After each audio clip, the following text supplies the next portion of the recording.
की नींद सोना चाहिए? क्या हमें बॉलीवुड और क्रिकेट में सट्टे लगाने चाहिए? आप में से कितनों को पता है सिटीजनशिप अमेंडमेंट एक्ट क्यों लाया गया? नागरिकता संशोधन विधेयक क्यों लाया गया? एमएलए साहब, अगर सब कुछ ठीक है, सर फरमा रहे जैसे, तो इस देश की पार्लियामेंट ने एक कानून पास किया कि पाकिस्तान के अल्पसंख्यकों के साथ जो उत्पीड़न हो रहा है उसका संज्ञान लेते हुए हम उनको प्रेफरेंशियल नागरिकता देंगे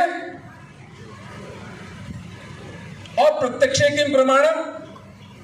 पिछले 8 सालों में हमारी संस्था निमित्तेकम के माध्यम से हमने 12,500 हिंदुओं को पाकिस्तान से निकाला है। मैं सबको आमंत्रित करता हूं, आप राजस्थान में जयपुर और जोधपुर में हमारे कैंप्स में आइए। 22-23 हजार लोग मैं अपनी मर्जी से खड़ा नहीं कर सकता, वो वहां जीवित लोग हैं जो रहते हैं। और 1 करोड़ हिंदू पाकिस्तान का पुकार रहा है बाकी के वैश्विक हिंदू समुदाय को सहायता के लिए, और वही गुहार मैं आज आपके सामने लगाने के लिए आया हूं। वैसे तो एक हिंदू को निकालने का मूल्य 8,000 रुपए है। आप में से जिसका सामर्थ्य हो हमारी वेबसाइट पर जाकर आप हमें दान दे सकते हैं, लेकिन दान मांगने में आपके पास नहीं आया हूं। मैं आपसे सिर्फ इतना कहने आया हूं, कम से कम अपनी कुंवारी कन्या को जब देखो उसके सर पर हाथ रखो, उसके साथ जब रात को बिस्तर में सो, याद रखना 3 ऐसी ही कुंवारी कन्याएं अपने माँ बाप से दूर जानवरों के बीच भयंकर यातना सह रही हैं, और उस कालखंड में सह रही हैं जिस कालखंड में इस पृथ्वी पर हम हैं। कम से कम उनके बारे में बात तो किया करो, कम से कम अपने समाज को जागृत तो करो, कम से कम दुनिया को ये तो बताओ कि आज जयपुर का एक पागल डॉक्टर जो वहां से हिंदुओं को निकालता है, यूं कब तक चलते रहेंगे? अभी 10 जून को 9 की जम्मू में हत्या हुई। उस दिन शाम को हिंदुस्तान और पाकिस्तान के क्रिकेट मैच पर करोड़ों हिंदू नाच रहे थे जब हिंदुस्तान की सड़कों पर, और मैं धिक्कारता हूं उन सब हिंदुओं को। श्राप लगेगा उन 9 हुतात्माओं का, उन 9 वीर गति प्राप्त हिंदुओं का जो अकारण मार डाले गए। हम तो इतना शिष्टाचार भी नहीं रहा। अगर पड़ोसी के यहां मौत हो जाती है तो हमारे घर के फंक्शन को हम स्थगित कर देते नहीं। हमें सर्कसी हिंदुओं को सड़कों पर भोंडे नाचना जरूरी है। तो क्या हुआ, जम्मू में 9 हिंदू कुत्ते की मौत मारे गए। हमारा क्रिकेट के मैच पर नाचना जरूरी है। बोलो, जरूरी है क्या?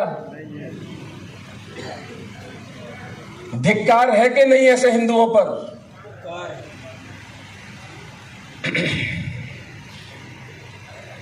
जलते घर को देखने वालों, फूस का छप्पर आपका है। आप सोच रहे हो किसी और की बेटी उठी? आपकी जानकारी अभी खुद कहा ना आधे घंटे पहले आपने, हमारा अस्तित्व संकट में है। इसलिए अस्तित्व संकट में है क्योंकि बॉलीवुड क्रिकेट थीम पार्टियों में हमारा चित्त भरमाया हुआ है और उधर हमारी बेटियों का नरसंहार हो रहा है। उनकी सहायता तो हम क्या करेंगे, हम तो उसके बारे में जानते तक नहीं। जलते घर को देखने वालों, फूस का छप्पर आपका है, वो आपकी बेटी है। उसके पीछे तेज हवा है, आगे मुकद्दर आपका है। उसके कत्ल पर मैं भी चुप था, मेरा नंबर अब आया। मेरे कत्ल पर आप भी चुप हो, अगला नंबर आपका है। बात समाप्त करूंगा। एक बिटिया ने बहुत सुंदर, जो पहले जो बोली थी, परमार बच्ची थी शायद, उसने कहा कि हिंसा जो है वो करनी है हमको। और मैं इतना प्रभावित हुआ कि इतनी छोटी बच्ची इतनी दूर, जयपुर से 2000 किलोमीटर दूर में कह रही कि हम हिंसा हमारा सिद्धांत है। जबकि हमारी नसों में तो अहिंसा का जहर उतारा गया है।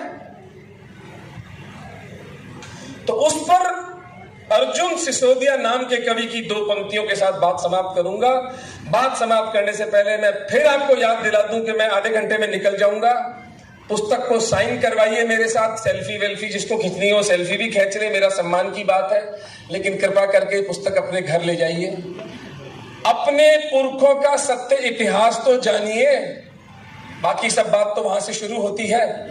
अर्जुन सिसोदिया लिखते हैं, गांधी की अहिंसा से बीमार इस देश के अंदर युद्ध नहीं जिनके जीवन में वे भी बड़े अभागे होंगे। हम तो युद्ध का नाम सुनते ही कांपने लगते हैं। नहीं, चिटकनी बंद कर दे बेटा, दरवाजा बंद करके अंदर आ जा। युद्ध नहीं जिनके जीवन में वे भी बड़े भागे होंगे, या तो प्रण को तोड़ा होगा या फिर रण से भागे होंगे। अगर प्रण तोड़ना है, अपनी माँ बहन बेटी और पत्नी को दिया हुआ वचन तोड़ना है, तो लगे रहो सट्टे में, लगे रहो क्रिकेट में, लगे रहो बॉलीवुड में। लेकिन अगर चेतना जागती है तो धर्मांश फाउंडेशन और निमित्त एकम की वेबसाइट पर जाकर 100-100, 200, 500 रुपए महीने का दान शुरू करना। मैं वचन देता हूं, इस शहडोल में जिस हिंदू को धन की आवश्यकता होगी मैं उसे धन दूंगा। मतलब मैं देने वाला कोई नहीं हूं, आप ही का धन है, आप ही को दे दूंगा। कोई हिंदू कार्यकर्ता बिना धन की मांग के काम नहीं करेगा। ये धर्मांश फाउंडेशन का सपना है। मैं देखता था रास्ते में कितने सारे चर्च खड़े हैं, और मैं एक प्रबुद्ध राजपूत बंधु से बात कर रहा था। उन्होंने कहा हमारे अभी भी थोड़ा सा ऊंच नीच भाव है। तो मैंने कहा डूब के मर जाना चाहिए हमको। महाराणा प्रताप से बड़े हैं हम। महाराणा प्रताप इस वंश से आते थे। उस राजघराने का राज चिन्ह देख लीजिए। एक मिनट बॉस, उसका राज चिन्ह देख लीजिए, इस पुस्तक में है पहले पन्ने पर। एक तरफ राजपूत, एक तरफ भील। ये मेवाड़ के राजघराने का राज चिन्ह है। जब मेवाड़ के यशस्वी महाराणा अपनी जनता को अपने साथ लेकर चलते हैं तो 1000 साल तक मुसलमानों को पराजित करते हैं, और आज इसीलिए हम उनकी जयंती मना रहे हैं। शहडोल के राजपूतों, शहडोल के क्षत्रियों, अपने दलित, अपने वंश, अपने शोषित समाज के साथ उठना बैठना शुरू करो। यही तुम्हारी महाराणा प्रताप को सच्ची श्रद्धांजलि होगी। आपने इतने प्रेम से मेरी बात सुनी, इसके लिए बहुत आभार। और अगर आपको मेरी कोई बात बुरी लगी, मुझे कोई फर्क नहीं पड़ता। हर हर महादेव।